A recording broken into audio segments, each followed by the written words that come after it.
नमस्ते फ्रेंड्स, आज हम हमारे BEd second year pedagogy of political science में जानेंगे विचारों का ई विनिमय। विचारों का ई विनिमय, इसमें हम सामान्य सी बातें करते हैं।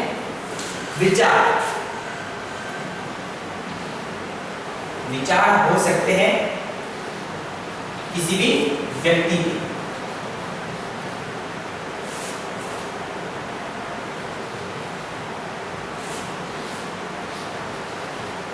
किसी व्यक्ति के विचार हो सकते हैं। ठीक है, तो जब इस विचारों की हम बातें करते हैं तो हम हमारे विचारों को, हमारी बातों को, हमारी सोच को, या हम जो मन में लेके चल रहे हैं, या हमारी कोई क्वेरी हो सकती है, कुछ भी हो सकता है, A to Z कुछ भी बात हो सकती है, हम इसको दूसरों तक कैसे पहुंचाएं।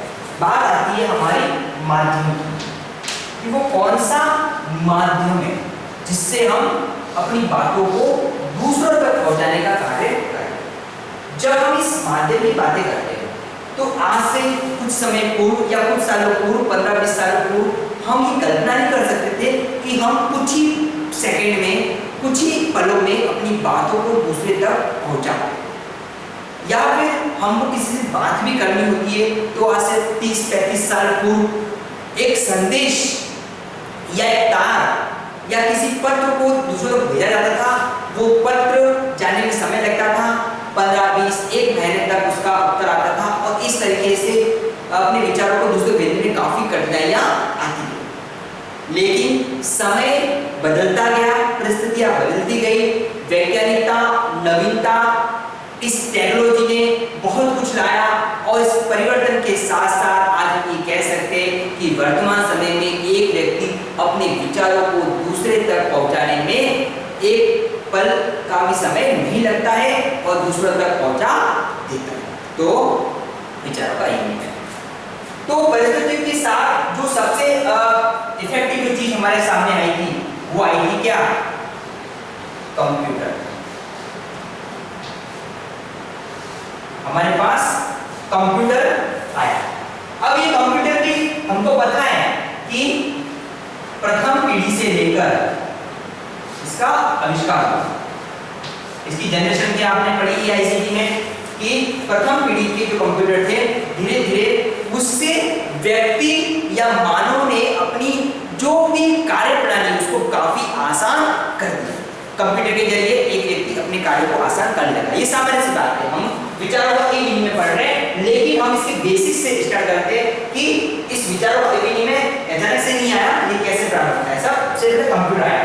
अब जब ये कंप्यूटर प्रणाली आई तो हमको पता है प्रथम पीढ़ी, द्वितीय पीढ़ी, तृतीय पीढ़ी, चतुर्थ पीढ़ी, पंचम पीढ़ी, इस तरह से इस कंप्यूटर क्या होता गया?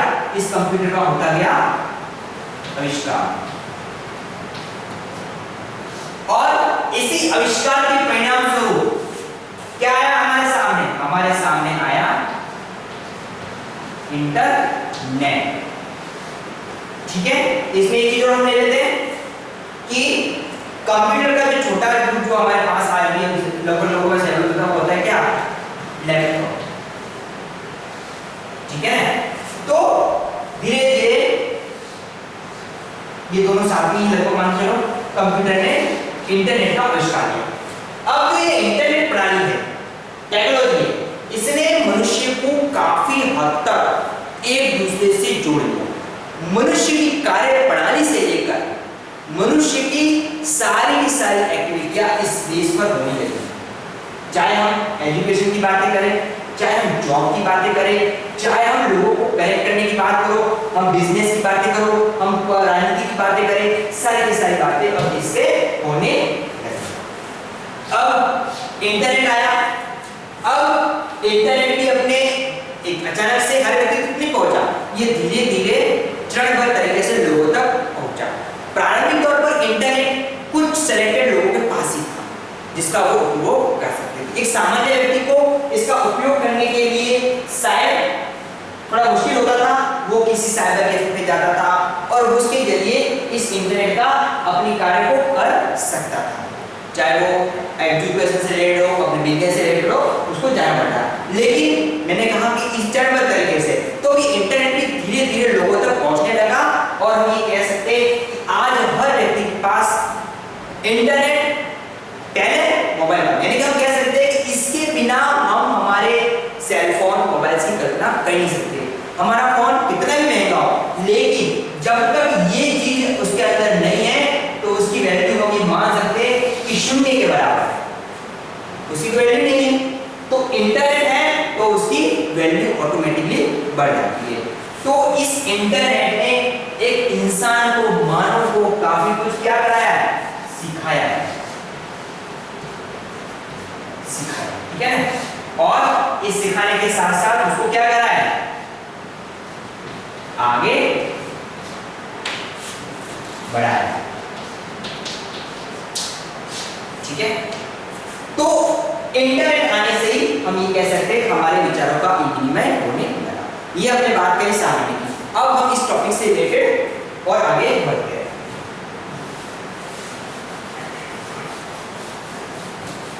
तो जैसा कि विचारों का विनिमय हमने बात करी यहां पर,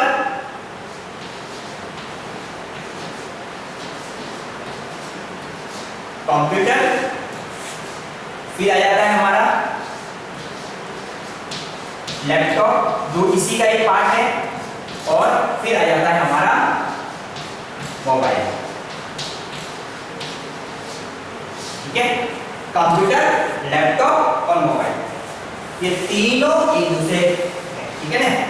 और ये तीनों किससे कार्य करते हैं, तीनों कार्य करते हैं हमारे इंटरनेट, ठीक है ना।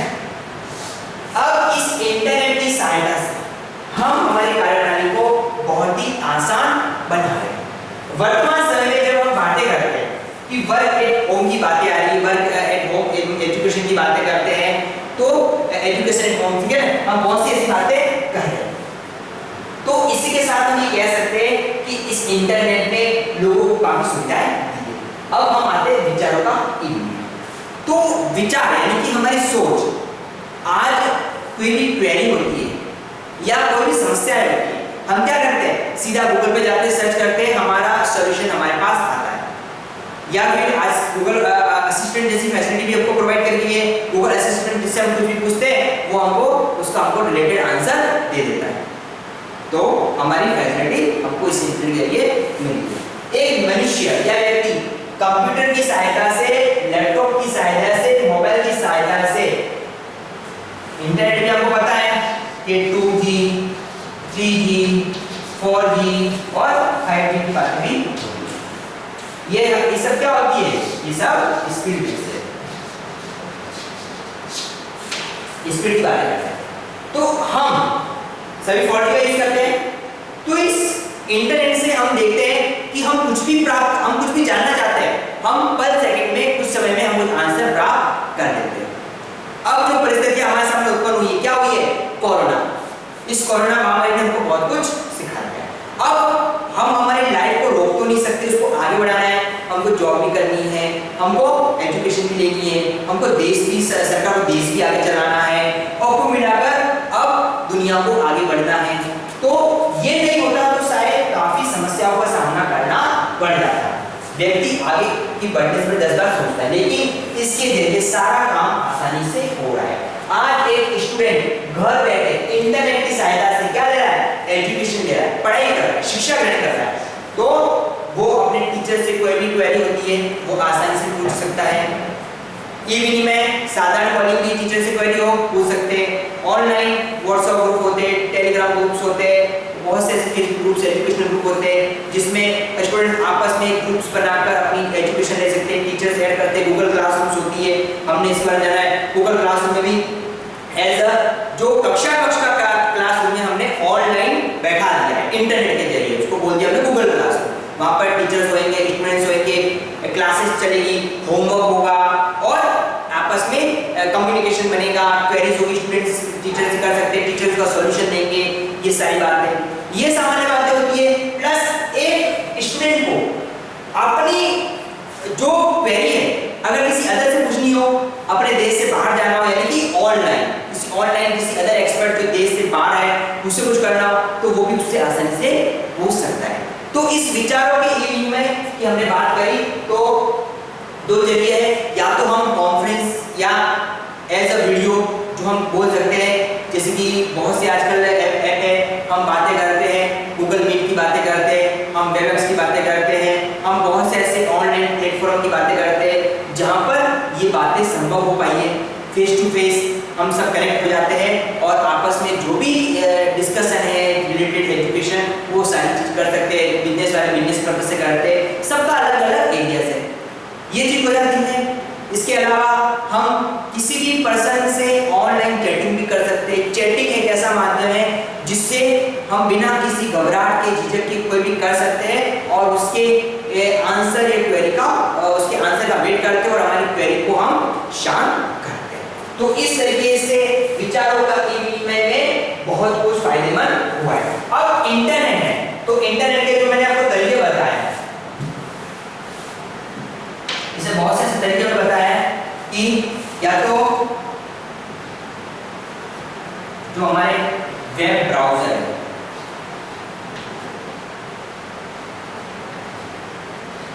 वेब ब्राउजर इसका हम सहारा ले सकते हैं या हम सहारा ले सकते हैं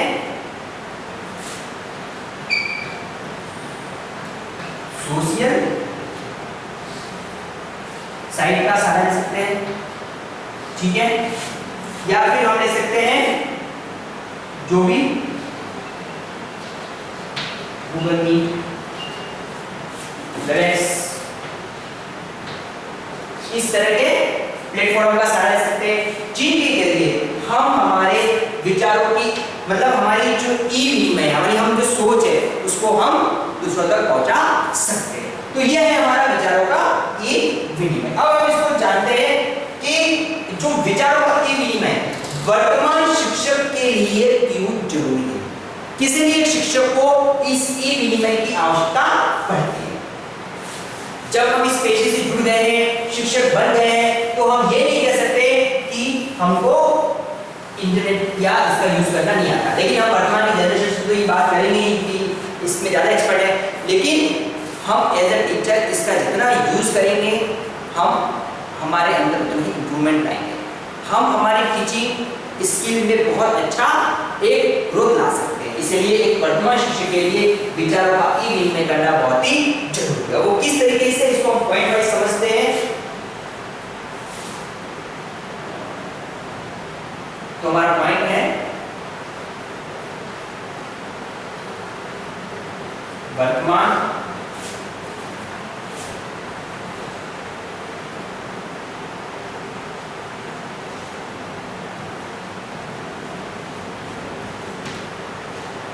शिक्षकों के लिए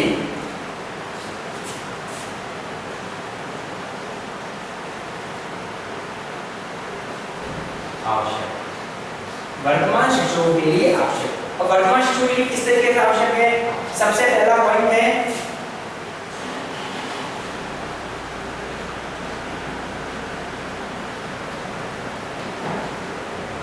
ऑनलाइन चैट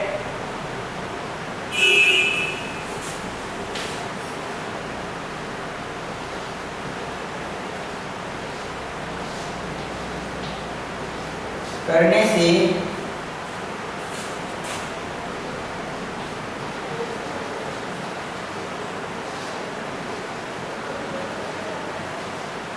वर्तमान समय में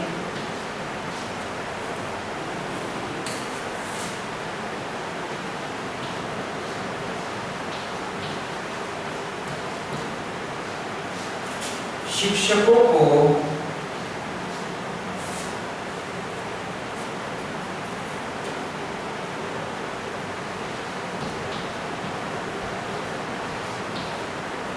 इंटरनेट व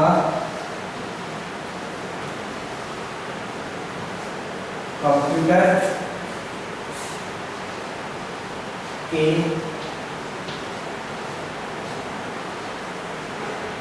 बारे में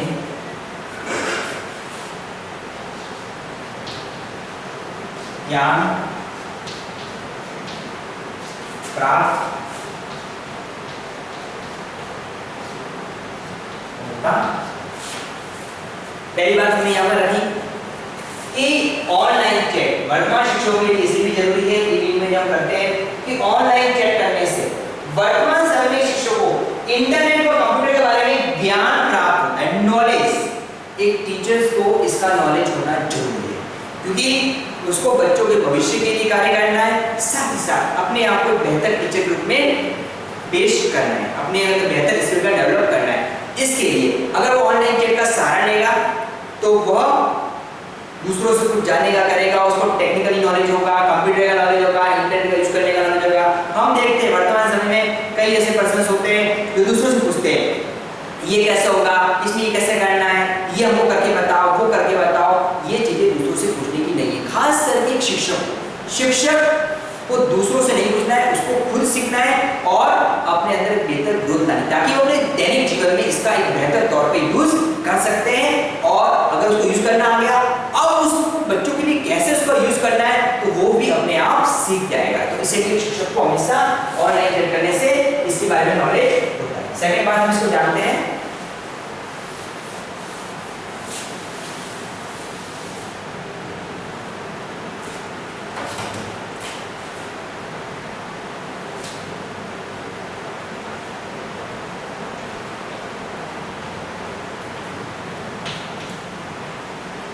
ऑनलाइन चैट के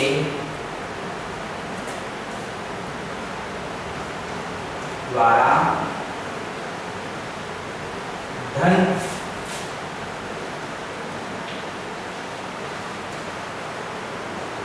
अधिक व्यय नहीं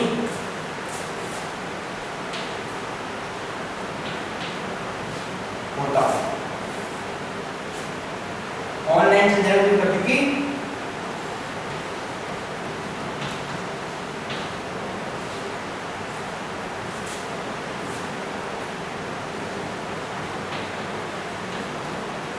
वर्तमान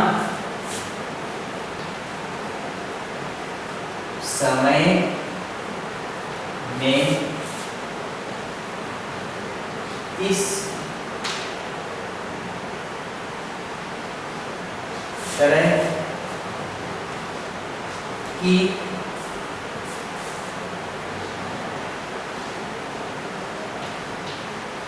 सुविधा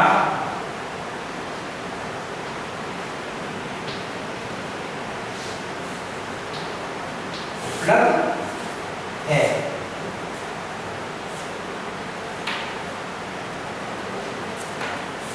दूसरी बात यहाँ पर आ गई कि ऑनलाइन चैट के द्वारा, या हम यूँ कह सकते हैं हम ऑनलाइन जो भी वर्क कर रहे हैं, काम कर रहे हैं, इसके लिए हमको अधिक धन व्यय नहीं करना है, क्योंकि इसके लिए वर्तमान समय में इस तरह की सुविधा उपलब्ध है।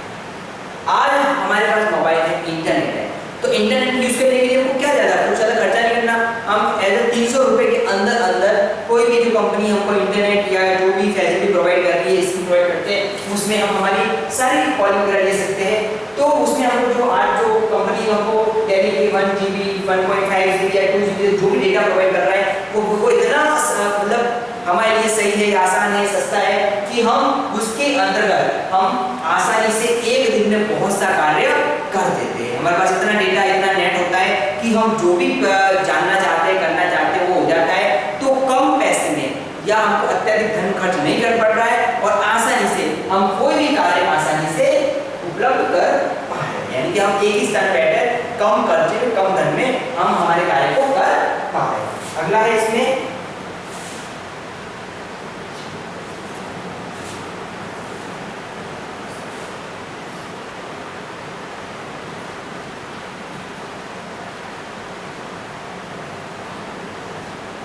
ऑनलाइन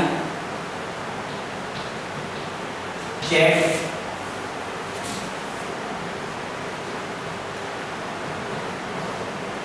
व्यक्ति से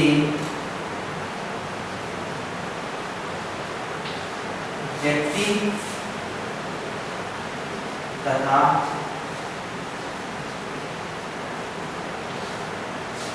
व्यक्ति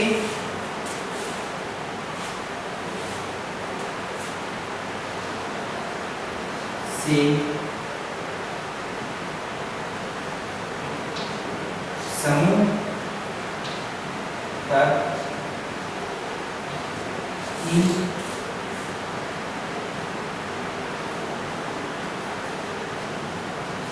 जा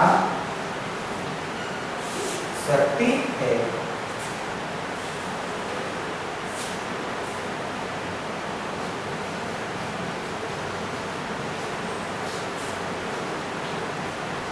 इसके द्वारा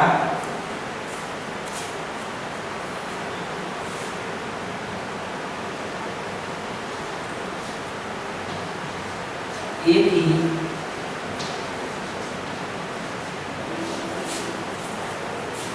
विषय पर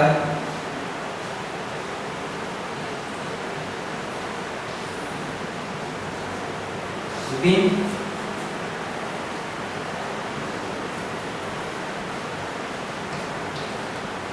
विद्वानों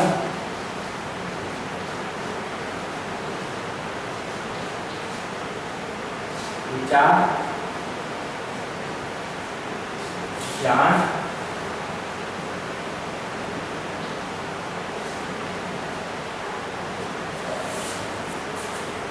इसमें अगली बात ये भी आ जाती है कि ऑनलाइन चैट व्यक्ति से व्यक्ति हम पर्सन टू पर्सन करते हैं या व्यक्ति से समूह यानी ग्रुपिंग में भी हम चैट कर सकते हैं। ठीक है, अब जैसे जब हम ग्रुपिंग में करते हैं पर्सन टू करते हैं तो हमको कोई विषय है या कोई बात है, जैसे मान लो कि वर्तमान समय नॉमिनेशन 2020 आई, ठीक है ना, एनईपी 2020, तो इसमें बहुत सारे वेबिनार्स हो रहे हैं, इस वेबिनार और वर्कशॉप वगैरह बहुत सारे हो रहे हैं, इसमें बहुत सारे पर्सन्स होते हैं और वे अपने अपने व्यूज देते हैं, अपनी अपनी बात देते हैं, राय देते हैं। इस तरीके से एक ही टॉपिक पर हमको बहुत सारे पर्सन्स व्यक्तियों की बातों को जानने का मौका मिलता है। इसलिए टीचर्स को ऐसे मौकों को नहीं छोड़ना चाहिए और इस तरीके की एक्टिविटीज में अपने आप को पार्टिसिपेट करने के लिए तैयार रहना होगा।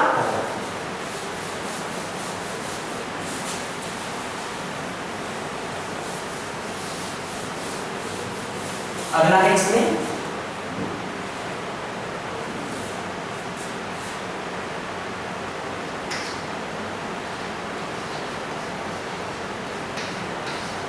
व्यक्ति को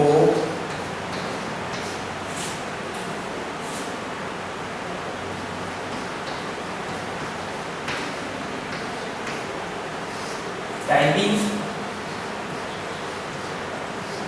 कला का ज्ञान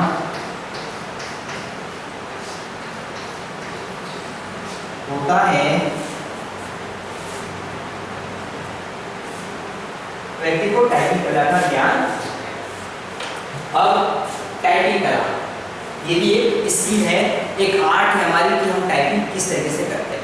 तो ऑनलाइन के कार्य से एक शिक्षक को या नहीं बोल सकते हो व्यक्ति विशेष को भी टाइपिंग का ज्ञान होता है और टाइपिंग के नॉलेज से फिर जितना वो टाइप करने सीखा तो कंप्यूटर बेस पर जैसे कोई वर्क करना हो या कोई फाइल रेडी करनी हो, क्वेश्चंस टाइप करने हो या कोई भी एजुकेशनल वर्क या पर्सनल वर्क करना हो तो आसानी से कर सकता है। अपनी इसी स्किल से फिर वो कुछ ही समय में जो काम लिख कर करता था वो टाइपिंग पे ऑन कंप्यूटर पे वो आसानी से कर सकता है, इसलिए इसको इससे फायदा मिलता है। अगला इसमें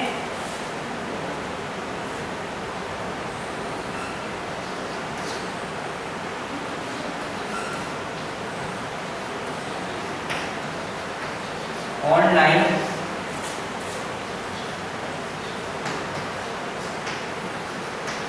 चैट से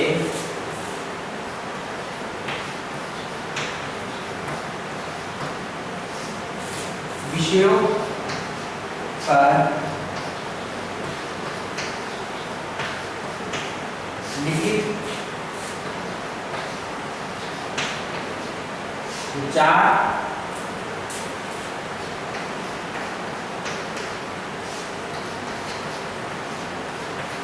प्राप्त होते हैं।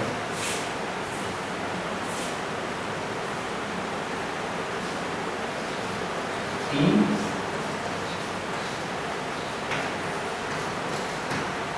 विचारों को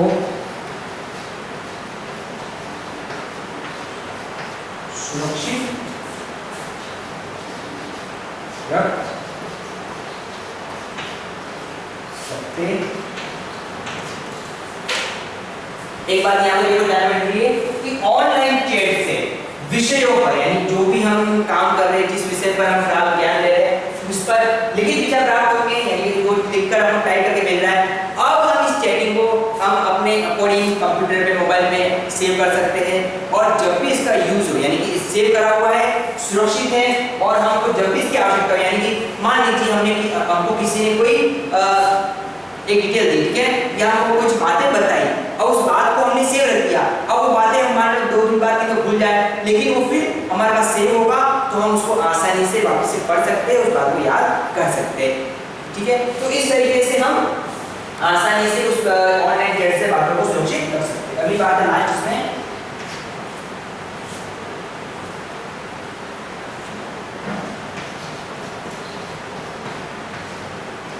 व्यक्ति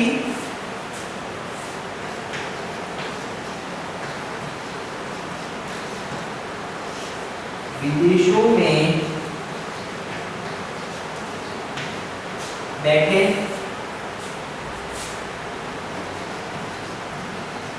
अपनी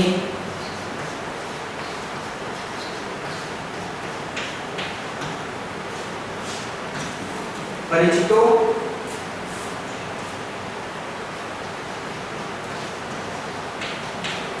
शिक्षा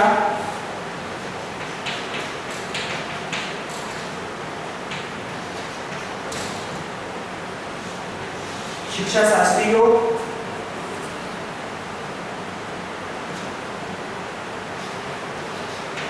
एवं मित्रों से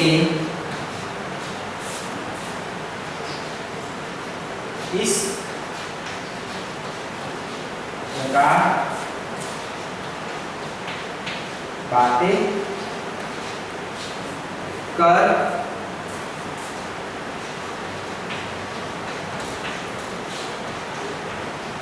सकता है, जैसे कि वे सभी।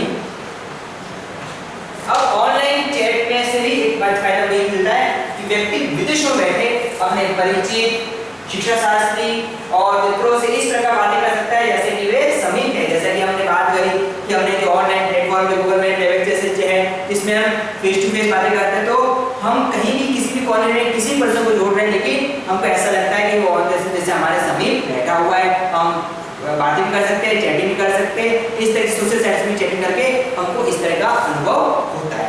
तो ये आज हमने जाना कि विचारों का विनिमय क्या होता है और वर्तमान शिक्षकों के लिए या एक व्यक्ति विशेष के लिए किस तरीके से आवश्यक है। अब इसी के संदर्भ में आप लोगों का असाइनमेंट है,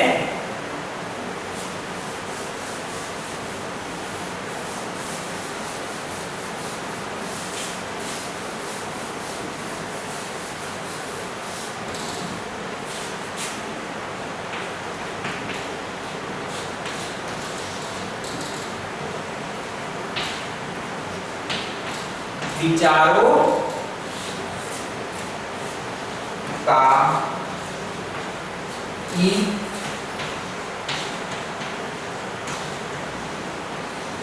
विनिमय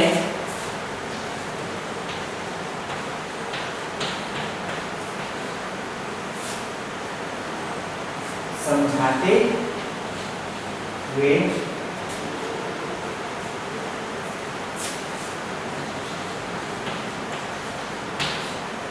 इसकी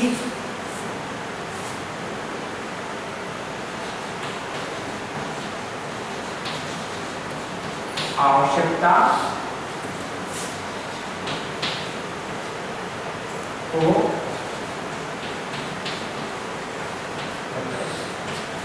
विचारों का विनिमय क्या है, इसको समझाते हुए इसकी जो आवश्यकता है हमने जानी, उसके बारे में आपको अपना असाइनमेंट करना। स्टूडेंट जैसे कि बताया थोड़ा समय चल रहा है, इसलिए आपको सावधानी सतर्क रखनी है, अपने साथ साथ अपने परिवार आदमी का ध्यान रखें और हमेशा मुंह पर मास्क का प्रयोग करें, छोटी छोटी बातों का ध्यान रखें, सरकारी नियमों का पालन करें। इसी के साथ हम बीमारी से निजात पा सकते हैं। Thank you.